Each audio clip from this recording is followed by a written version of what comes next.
होते हैं और कितने मेजर फॉल्ट्स लिखने होते हैं। सऊदी अरमको के जो स्कैफोल्डिंग सुपरवाइज़र 1 या फिर इंस्पेक्टर का जो परफॉर्मेंस टेस्ट होता है, उसमें 2 स्कैफोल्डिंग असाइन होता है, एक ट्यूब एंड कपलर, एक होता है अंडरहंग। तो ट्यूब एंड कपलर और अंडरहंग दोनों ही स्कैफोल्डिंग आपको मिलेगा। अभी उसमें से ट्यूब एंड कपलर में 4 ट्यूब एंड कपलर के होते हैं और 4 अंडरहंग होता है। उसमें से कोई भी रैंडमली आपको असाइन किया जा सकता है। उनमें से कोई भी आपको एक ट्यूब एंड कपलर से असाइन किया जाएगा और ये अंडरहंग स्कैफोल्डिंग से असाइन किया जाएगा। दोनों में से एक-एक स्कैफोल्डिंग को आपको फॉल्ट्स लिखने होते हैं। लेकिन फॉल्ट्स तो लिखने तो होते हैं, लेकिन फॉल्ट्स कौन-कौन से फॉल्ट्स लिखने होते हैं? तो जो स्कैफोल्डिंग में सबसे जो मेन इंपॉर्टेंट होता है, 5 मेजर फॉल्ट्स ऐसे होते हैं जो लिखने होते हैं। स्कैफोल्डिंग सुपरवाइज़र या फिर इंस्पेक्टर में जाएँगे तो स्कैफोल्डिंग सेम होता है।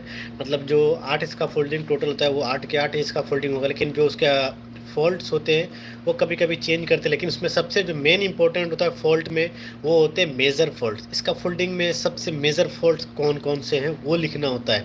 और लिखने के लिए क्या होता है, हमें 2 चेकलिस्ट मिलता है, एक ट्यूब एंड कपलर का और एक अंडरहंग स्कैफोल्डिंग का चेकलिस्ट मिलता है। दोनों ही चेकलिस्ट को हमें प्रॉपर तरीके से फिल करना होता है और उसमें हमें 40 मिनट्स का टाइम मिलता है। 40 मिनट्स के अंदर जो है आपको ट्यूब एंड कपलर और अंडरहंग लिखना है। ये आपके ऊपर डिपेंड करता है कि आप ट्यूब एंड कपलर में कितना टाइम लेते हैं या फिर अंडरहंग में कितना टाइम लेते हैं, ये आपके ऊपर डिपेंड करता है। लेकिन ओवरऑल जो होता है वो आपको 40 मिनट्स मिलता है, इससे ज़्यादा नहीं मिलेगा। जब आप चेकलिस्ट में देंगे, जब जाएंगे आपको चेकलिस्ट मिलेगा तो उसमें 9 पॉइंट्स होते हैं टोटल। जो होते हैं चेकलिस्ट के इसका फोल्डिंग के फाउंडेशन से लेकर के टॉप तक जो होते हैं 9 पॉइंट्स होते हैं। 9 पॉइंट्स मेंशन किए होते हैं जो चेकलिस्ट में होता है।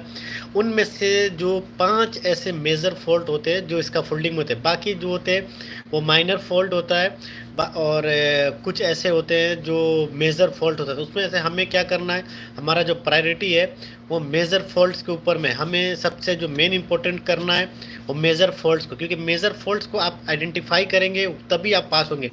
इसका फोल्डिंग के टोटल जो होते हैं 9 पॉइंट्स होते हैं, 9 फॉल्ट्स होते हैं। लेकिन क्या होता है कि 9 पॉइंट्स और 9 फॉल्ट में से पूरे 9 में फॉल्ट नहीं होते, सिर्फ और सिर्फ जो होते हैं 5 ही ऐसे होते हैं जो मेजर फॉल्ट्स होते हैं, बाकी के मेजर फॉल्ट्स नहीं होते। ये बहुत लोगों को ऐसा कन्फ्यूज़न हो जाता है कि 9 चेकलिस्ट में 9 पॉइंट्स दिया होता है, इसका मतलब 9 फॉल्ट है। ऐसा नहीं है, 9 पॉइंट्स दिए लेकिन उन 9 पॉइंट में से जो 5 मेजर फॉल्ट्स हैं, बाकी जो 4 है वो बिल्कुल सही है, उसमें कोई इशू नहीं है। वो माइनर फॉल्ट है जिसको आप इग्नोर कर सकते हैं। तो हमें सबसे जो मेन जो इशू होता है, कौन सा मेजर्स होगा, कौन सा माइनर होगा, कौन कौन से ऐसे फॉल्ट्स होते हैं जिसको हम लोग मेजर बोल सकते हैं और किसको हम लोग माइनर बोल सकते हैं। तो मेजर और माइनर में क्या डिफरेंस है कि ऐसा सबसे जो बेटर है, अगर कोई भी एग्ज़ाम पास करना है तो सबसे बेटर क्या है कि आप जो इसका फोल्डिंग चेकलिस्ट होता है ना उसको स्टडी करें। इसका फोल्डिंग चेकलिस्ट को जब आप स्टडी करेंगे, वहाँ पे जो चीज़ें मेंशन किया जाता है ना, वो जो होते हैं वो मेजर चीज़ें होती हैं, बाकी जो चीज़ें होती हैं वो माइनर होते हैं। जो उसमें मेंशन नहीं होता है वो माइनर होते हैं। जो चेकलिस्ट में इसका फोल्डिंग जो चेकलिस्ट होता है उसमें जो मेंशन किया हुआ है वो हमारा मेजर फॉल्ट्स होता है। अगर कोई चीज़ उसके प्रोसीजर के अकॉर्डिंग नहीं है, मीन्स वो मेजर फॉल्ट है, बाकी जो है वो माइनर फॉल्ट है। तो ये इस चीज़ को हमें ध्यान रखना है, क्योंकि सबसे जो मेन इंपॉर्टेंट होता है, हमारे पास स्पेस कम होता है। जो चेकलिस्ट होता है उसमें का स्पेस उतना ज़्यादा नहीं है कि आप 4-5 फॉल्ट लिखिए। उसमें ज़्यादा से ज़्यादा आप एक पॉइंट में 2 फॉल्ट लिख सकते हैं, इससे ज़्यादा आप फॉल्ट नहीं लिख सकते।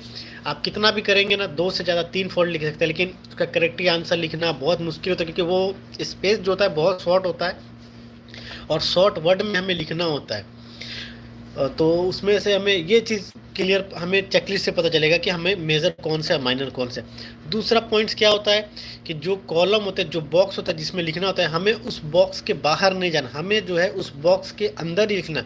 अगर आपने फॉल्ट सही लिखा हुआ, आपको फॉल्ट पूरा मालूम है, आपने सही तरीके से लिखा है, लेकिन कुछ लाइन क्या है आपके बॉक्स से बाहर है, तब भी आप जो है फेल है।